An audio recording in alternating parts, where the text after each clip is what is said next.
சற்று முன்பு கிடைத்திருக்கக்கூடிய தகவல் ஒன்று மக்களே, அதாவது பார்த்தீங்க அப்படின்னா, விஜய் காங்கிரஸ் கண்டிஷன் என்ன, ஃப்ளாஷ்பேக் போன ஜோதிமணி, இதை பற்றி நாம் பார்க்க போகிறோம். பார்ப்பதற்கு முன்பு நம்ம சேனலுக்கு நீங்கள் புதிய பார்வையாளர்களாக இருந்தீர்கள் என்றால் ஒரே ஒரு சப்ஸ்கிரைப் பண்ணிட்டு பாருங்கள்.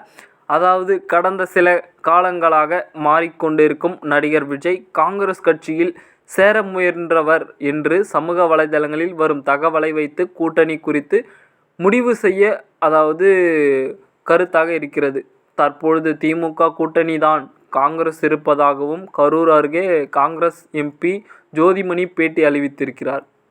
வாக்காளர் பட்டியல் திமுகவிற்கும் திருத்தம் என்ற பெயரில் குடியுரிமை திருத்தம் சட்டம் நாடு முழுவதும் செயல்பட்டு வருவதாகவும், இது பாஜக ஆளும் மாநிலத்தில் ஒரு நிலைப்பாட்டையும் இருக்கிறது, பாஜக ஆளாக மாநிலங்களில் வேறு நிலைப்பாட்டையும் கொண்டிருப்பதாகவும் ஜோதிமணி குற்றச்சாட்டியிருக்கிறார்.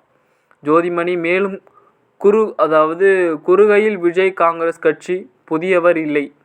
அவர் கடந்த 2010 ராகுல் காந்தியை சந்தித்து காங்கிரஸில் இணைய வந்தார். சில காரணங்களால் அன்று அது நடக்கவில்லை.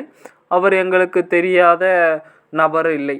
கரூர் துயரம் சம்பவத்திற்கு காங்கிரஸ் தலைவர் அனைவரும் பேசியது போல் அவரும் பேசினார். சமூக வலைதளங்களில் வரும் தகவலை வைத்து கூட்டணிகளை முடிவு செய்ய முடியாது. நாங்கள் இப்பொழுதும் திமுகவுடன் கூட்டணியில் இருக்கிறோம். ஆனால் கூட்டணி குறித்து பேச இன்னும் காலம் இருக்கிறது என்று தெரிவித்திருக்கிறார்.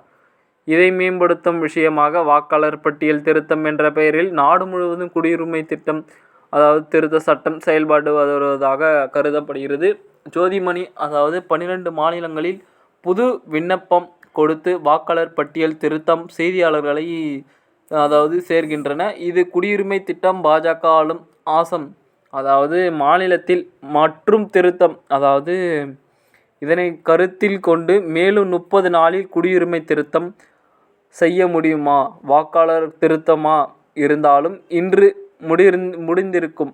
95% முடிந்துவிட்டதாக கருதப்படுகிறது.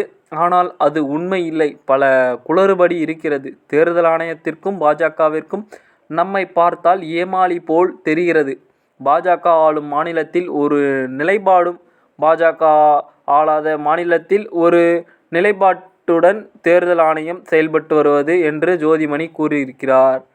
இதனை மேலும் பார்க்கும் பொழுது விஜய் காங்கிரஸ் கண்டிஷன் என்ன அப்படின்னு உங்களுக்கு தெரிஞ்சிடுச்சு. ஃப்ளாஷ்பேக் போன ஜோதிமணிக்கும் ஒரு விவரம் வந்துவிட்டது.